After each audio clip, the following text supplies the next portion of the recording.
La mort de Rogue.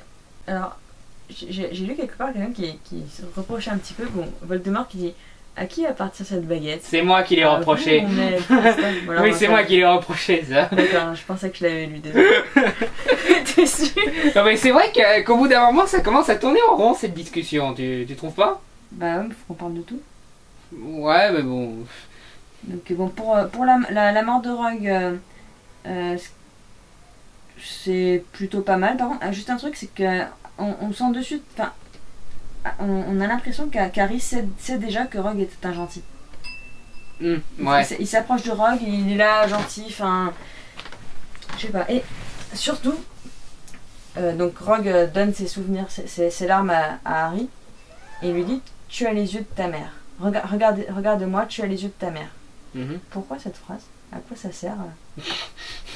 C'est juste pour montrer qu'avant de mourir, il pensait à la femme qu'il aime. Hein. Bah, ça sert à rien. On va découvrir après qu'il était amoureux de la femme d'Harry, et on sait qu'Harry a ses yeux. C'était beaucoup plus fort justement de dire regarde-moi. Et après on découvrirait et on comprendrait que c'est pour ça qu'il a voulu qu'Harry le regarde. Alors que là, ça nous révèle, ça nous révèle un petit peu encore une fois la suite. Donc on a déjà parlé de ses souvenirs. Ah, ouais, je suis d'accord avec toi, ça aurait été sympa d'avoir Harry et le corps de Rogue pas loin pour montrer un peu de quelques remords. Ensuite, on a une belle séquence quand Harry dit adieu à Ron et Hermione, quand il découvre qu'il est un Horcrux. Non, moi... Juste, c'est pas vraiment une critique au film, mais c'est un truc qui m'a fait marrer, c'est on retrouve Hermione et Ron assis sur les marches, et quand ils voient Harry derrière, ils se relèvent tous les deux. On pensait que t'étais allé dans la forêt, c'est pour ça qu'on a attendu là. Ouais. Bah, de toute façon, il savait déjà qu'Harry ne voulait pas qu'il vienne. Ouais, voilà. C'est pour ça. Mais même ça montre la confiance qu'a Ron et tout, ça montre à quel point il tient à lui. Oh, il est à la forêt, qui se démerde. Ouais, voilà. Après tout, c'est juste Harry, mon meilleur ami. Ouais, voilà, le dernier espoir de l'humanité. Qu'ensuite, j'ai déjà parlé de la scène des esprits. Ah, j'avais oublié de mentionner alors, la séquence avec Malfoy et ses copains aussi, c'est comique, avec Ron qui court derrière. Ce quoi foutu le feu à la salle? Non mais avant déjà, c'est ma copine, et quand il revient, oui, c'est quoi foutu le feu à la salle, ça rappelle beaucoup la séquence dans Star Wars. Oui, c'est un classique, toujours aussi drôle d'ailleurs. Ouais. Et donc voilà, ça aussi c'était cool. Puis la séquence sur les balais est bien, avec Harry, si on meurt à cause d'eux, je te tue. D'accord. Et aussi, donc quand quand Voldemort demande à Rogue, quand Voldemort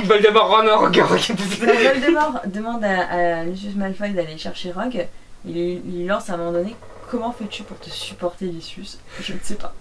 Je sais pas, mais pas du tout. Je me rase même plus tant je suis déprimé. Ouais, c'est vrai que... Voilà, je me coiffe plus, regardez-moi. Il était si classe avant, et là ça l'a vraiment anéanti.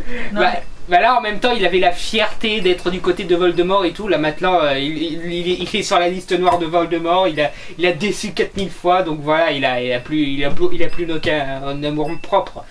Non mais aussi le truc, c'est les Malfoy étaient du côté de Voldemort jusqu'à un certain point. Ouais. À partir du moment où Voldemort a voulu s'en prendre à Drago, ils sont de suite repassés, parce que je pense que c'est ce qui sauve les Malfoy dans le livre, c'est la famille. Contrairement à Voldemort qui ne connaît pas l'amour, eux ils connaissent l'amour, et c'est le message d'Harry Potter. C'est la rédemption, d'ailleurs je l'explique dans la vidéo. Voilà. Donc voilà, j'adore Lucius, Jason Isaac c'est toujours aussi bon. Donc ensuite Harry se fait tuer par Voldemort. La séquence avec Dumbledore est plutôt sympa. Assez osé le petit moment gore où on voit l'Horcrux sous le banc. On dirait que c'est Voldemort avant qu'il ait été mis dans le chaudron.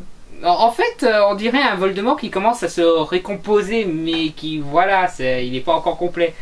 D'accord. Après, il y a toute la discussion avec Dumbledore et tout. Peut-être ce qui n'était pas vraiment nécessaire, c'est quand il parle du patronus de sa mère et de... Oh, c'était une scène assez marrante. Le patronus de Rogue est le même que celui de ma mère.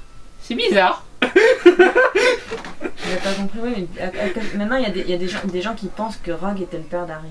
Non, non, non, je suppose que c'est parce que leur âme était similaire, un truc dans le genre, non? Non, c'est le patronus de la mère d'Harry était le même que celui de Rogue parce que Rogue était amoureux d'elle. Le patronus prend la forme de l'être aimé. D'ailleurs, dans le livre 6, on apprend que le patronus de Cheveux Roses a changé. Son patronus, c'est un loup. Ah, d'accord. Au départ, c'était je ne sais pas quoi, et après, ça devient. Et pareil, Harry, c'est un cerf parce que le cerf, c'était celui de son la père. forme Animagus de son père. Et donc, ça représente ses parents, les personnes qu'il aime, en fait.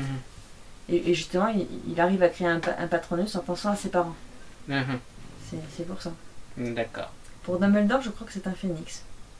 Ouais, ce serait pas étonnant, hein, tout est phénix avec lui. Hein. Donc voilà, après donc Harry revient d'entre les morts. Ouais, comme Jésus. C'est Jésus. Hein. On dit bien Jesus H. Christ. Et donc là aussi, donc c'est la mère, grâce à la mère de Drago qu'il arrive à passer incognito. Ça c'est bien. C'est bien aussi le moment où les Mange-Morts se dirigent vers Poudlard avec Hagrid qui porte Harry dans ses bras. C'est presque triste si on savait pas que Harry était mort, c'était presque triste. Hein. Ouais. Mais même c'est quand même émouvant. Enfin, bon.